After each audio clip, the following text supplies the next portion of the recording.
Imaginen que van caminando por el bosque.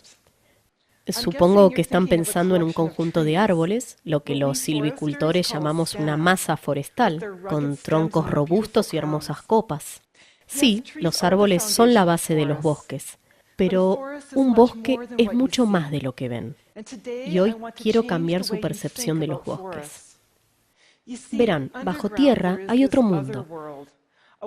Un mundo de infinitos caminos biológicos que conectan árboles y les permiten comunicarse y comportarse como un solo organismo. Esto podría remitirnos a algún tipo de inteligencia. ¿Cómo lo sé? Esta es mi historia. Crecí en los bosques de la Columbia Británica. Solía recostarme en el suelo a mirar las copas de los árboles. Eran gigantes. Mi abuelo también era gigante. Era leñador y selectivamente talaba cedro del interior del bosque. Mi abuelo me mostró el silencio y cohesivo ambiente del bosque y cómo mi familia estaba vinculada. Yo seguí los pasos de mi abuelo. Ambos teníamos curiosidad por los bosques y mi primer momento de claridad fue en la letrina cerca del lago. Nuestro perro Jix se resbaló y cayó. Mi abuelo corrió con la pala para rescatarlo y ahí estaba, nadando, pero conforme mi abuelo cavaba en el suelo del bosque, yo iba quedando fascinada por las raíces. Luego supe que debajo de eso había micelio blanco y debajo los minerales rojos y amarillos. Finalmente, el abuelo y yo rescatamos al pobre perro, pero fue en ese momento que me di cuenta de que esa paleta de raíces y tierra era la verdadera base del bosque. Quería saber más, así que estudié silvicultura y pronto me encontré trabajando con gente poderosa a cargo de la explotación comercial. La extensión de la tala de claros era alarmante y me sentí en conflicto con mi participación en ello. No solo eso, el corte y rociado de herbicida a álamos abedules para abrirle espacio a pinos y abetos, comercialmente más valioso, fue impactante. Parecía que nada detendría a la implacable máquina industrial. Así que volví a la escuela y estudié mi otro mundo. Verán, los científicos acaban de descubrir en un laboratorio in vitro que la raíz de una plántula de pino puede transmitir carbono a otra plántula. Pero esto fue en un laboratorio y me pregunté si esto podría ocurrir también en los bosques. Y pensé que sí, los árboles en los bosques pueden también compartir información bajo tierra, pero era muy controvertido y algunos pensaron que estaba loca. Me fue muy difícil conseguir financiamiento para investigar, pero persistí y finalmente realicé algunos experimentos en lo profundo del bosque. Cultivé 80 réplicas de 3 especies, abedul, abeto de Douglas y cedro rojo occidental. Supuse que el abedul y el abeto estarían conectados por una red bajo tierra, pero no con el cedro. Reuní mi equipo y no tenía dinero, así que lo hice barato y fui al Canadian Tire. Y compré bolsas de plástico, cinta plateada y tela para sol, un cronómetro, un traje de papel y un respirador. Luego tomé de la universidad algunos aparatos de alta tecnología, un medidor Geiger, contador de centelleos, espectrómetro de masa, microscopios, jeringas llenas de dióxido de carbono, carbono 14 radioactivo y algunas botellas a alta presión de un isótopo estable de dióxido de carbono, carbono 13. Pero tenía permiso legal. Y me olvidaba de algunas cosas importantes, como repelente de insectos, repelente para osos y los filtros de mi respirador. El primer día del experimento llegamos al lugar y una osa gris y su osesno nos persiguieron. No tenía repelente para osos, pero así es como se investiga en Canadá. Volví al día siguiente, mamá oso y su osesno ya se habían ido, y esta vez sí pudimos iniciar. Saqué mi traje de papel, me coloqué el respirador, y luego puse las bolsas de plástico sobre mis árboles. Tomé mis jeringas gigantes e inyecté las bolsas con el isótopo rastreador radiactivo de carbono. Primero el abedul, inyecté carbono 14, el gas radiactivo, dentro de la bolsa del abedul. Luego al abeto, inyecté el isótopo estable de dióxido de carbono, carbono 13. Usé 2 isótopos porque me preguntaba si había comunicación de 2 vías entre estas especies. Llegué a la última bolsa, la número 80, y de pronto la mamá osa apareció de nuevo. Me empezó a perseguir y puse la jeringa sobre la cabeza. Estaba matando moscos y salté a la camioneta y pensé, por eso la gente investiga dentro de laboratorios. Esperé 1 hora, supuse que tomaría ese tiempo que absorbieran el dióxido de carbono a través de la fotosíntesis, lo transformaran en azúcar y lo enviaran a las raíces, y quizás, supuse, trasladarlo bajo tierra hasta sus vecinos. Luego de esa hora, bajé la ventanilla para ubicar a mamá osa. Bien, estaba por allá comiendo arándanos. Me bajé de la camioneta y me puse a trabajar. Fui a la primera bolsa con el abedul. Quité la bolsa, coloqué mi medidor Geiger sobre sus hojas. Perfecto. El abedul había absorbido el gas radioactivo. Luego, el momento de la verdad. Fui hacia el abeto, quité la bolsa, coloqué mi Geiger, las agujas subieron y escuché el sonido más bello. Era el sonido de un abedul hablando con un abeto. Y el abedul decía, ¿te ayudo? Y el abeto decía, sí, ¿me mandarías un poco de tu carbono? Porque alguien me bloqueó el sol. Fui hasta el cedro, coloqué mi Geiger sobre sus hojas y tal como lo sospeché, silencio. El cedro estaba en su mundo, no estaba conectado en la red que sí conectaba al abedul con el abeto. Me emocioné mucho, corrí por cada uno de los lotes y revisé cada una de las réplicas. La evidencia era clara. El carbono 13 y el carbono 14 me mostraban que el abedul y el cedro tenían una conversación de 2 vías. Resulta que en esa época del año, en verano, el abedul enviaba más carbono al abeto que el abeto al abedul, especialmente cuando el abeto estaba cubierto. En experimentos posteriores ocurría lo contrario. El abeto enviaba más carbono al abedul que el abedul al abeto, porque el abeto aún crecía y el abedul ya no tenía hojas.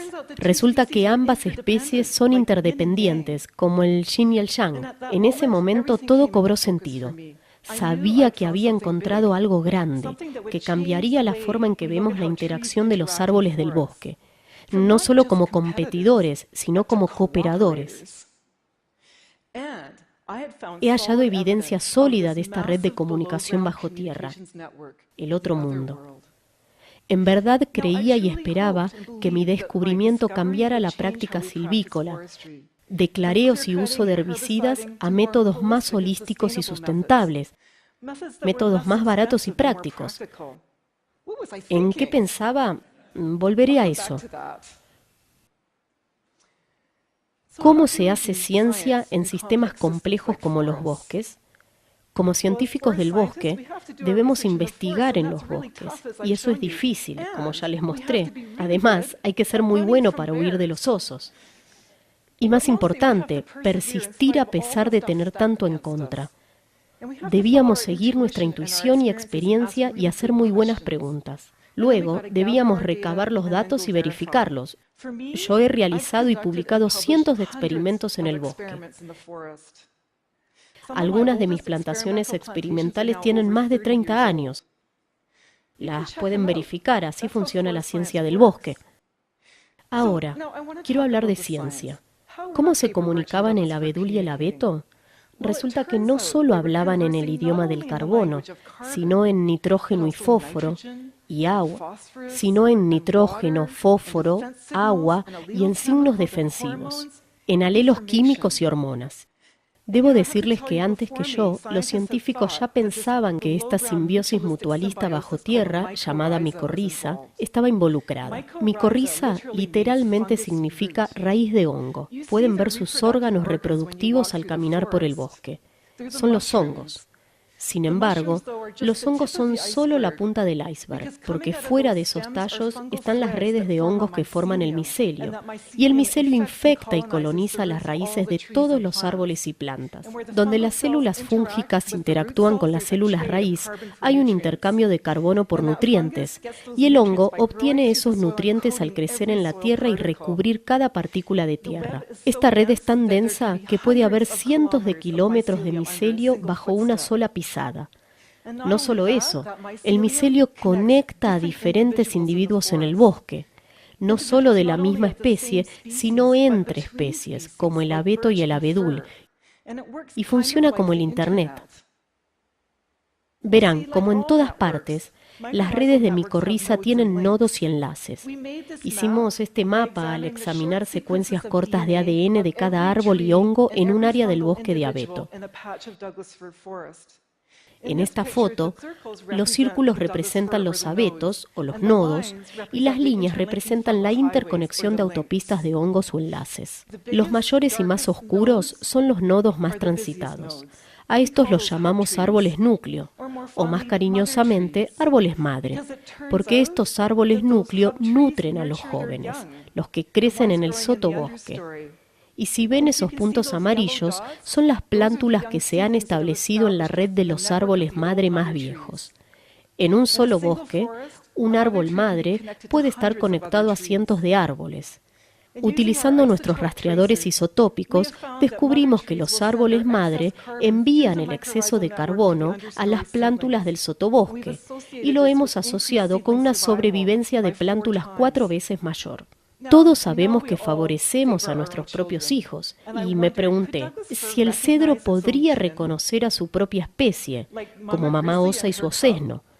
Así que iniciamos un experimento. Cultivamos árboles madre con plántulas familiares y ajenas. Resulta que sí reconocen a sus parientes. Los árboles madre colonizan sus plántulas con redes micorrizales más grandes. Les envían más carbono bajo tierra. Incluso reducen la competencia de sus propias raíces para crearle un marco a sus hijos. Cuando los árboles madre están heridos o muriendo, también envían mensajes de sabiduría a la siguiente generación de plántulas. Así que usamos el rastreo isotópico para rastrear el movimiento del carbono de algún árbol madre herido desde el tronco hacia la red micorrizal y hasta las plántulas vecinas, no solo de carbono, sino señales de defensa. Estos dos compuestos incrementaron la resistencia de las plántulas a la tensión futura. Así que los árboles hablan. Gracias. A través de muchas conversaciones, aumentan la resistencia de toda la comunidad. Quizás les recuerde nuestras propias comunidades sociales y nuestras familias. Bueno, quizás algunas. Volvamos al punto inicial. Los bosques no son solo un conjunto de árboles. Son sistemas con núcleos y redes que se traslapan, conectan árboles y les permiten comunicarse y abren caminos para la retroalimentación y la adaptación. Esto es lo que fortalece los bosques. Esto es porque hay muchos árboles núcleo y muchas redes superpuestas, pero también son vulnerables, no solo a perturbaciones naturales, como escarabajos de la corteza que suelen atacar árboles viejos, sino a la tala intensiva y tala de clareo. Verán, podemos quitar 1 o 2 árboles núcleo, pero hay un punto crítico, porque los árboles núcleo son como remanches de avión. Puedes quitar 1 o 2 y el avión aún vuela, pero si quitan muchos o incluso ese único que sostiene las alas, el sistema entero colapsa. ¿Cómo perciben ahora los bosques? ¿Diferente? Bien, me alegra. Recuerden que ya antes dije que esperaba que mi investigación, mis descubrimientos, cambiaran nuestra práctica silvícola. Fui a revisar 30 años después aquí en el oeste de Canadá.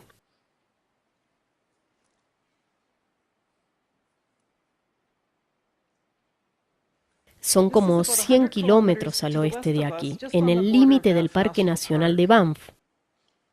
Hay muchos clareos, no es naturaleza virgen. En 2014, el Instituto de Recursos Mundiales reportó que Canadá en la última década ha tenido más perturbación forestal que cualquier país del mundo. Seguro pensaron que era Brasil. En Canadá es 3,6% cada año. Según mi estimación, eso es cerca de 4 veces el índice sustentable. Perturbaciones masivas a esta escala afectan los ciclos hidrológicos, degradan la vida salvaje del hábitat y emiten gases invernadero a la atmósfera, lo que genera más perturbaciones y muerte de árboles. No solo eso, seguimos plantando 1 o 2 especies y eliminamos álamos y abedules. A estos bosques simplificados les falta complejidad y son muy vulnerables a infecciones y plagas. Y conforme el clima cambia, estamos creando la tormenta perfecta para eventos extremos, como el brote de escarabajos en los pinos de la montaña que barrieron con todo en Norteamérica, o ese mega incendio en Alberta en los últimos 2 meses. Así que, volviendo a mi pregunta final, en vez de debilitar nuestros bosques, ¿cómo podemos fortalecerlos para lidiar con el cambio climático? Lo bueno de los bosques, como sistemas complejos, es que tienen una enorme capacidad de autorregeneración. En experimentos recientes, hallamos que con tala selectiva y retención de árboles núcleo y regeneración de una diversidad de especies, genes y genotipos, estas redes micorrizales se recuperan muy rápido. Con esto en mente, quiero dejarles 4 soluciones simples. No podemos engañarnos con que esto es muy complicado. Primero, tenemos que salir a los bosques. Tenemos que involucrarnos localmente con nuestros bosques.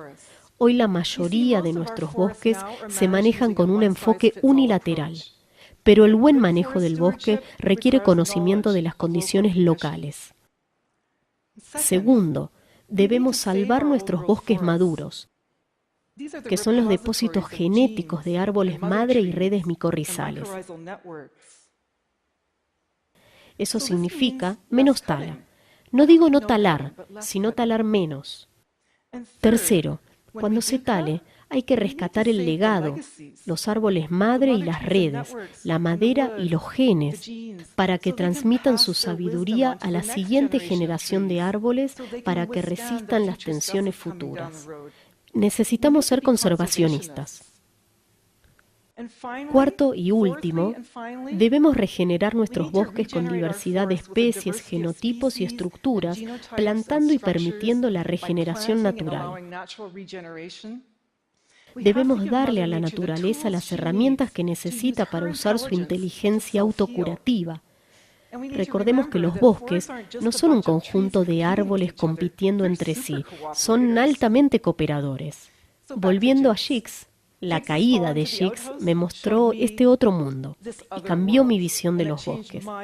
Espero hoy haber modificado la visión de ustedes sobre los bosques. Gracias.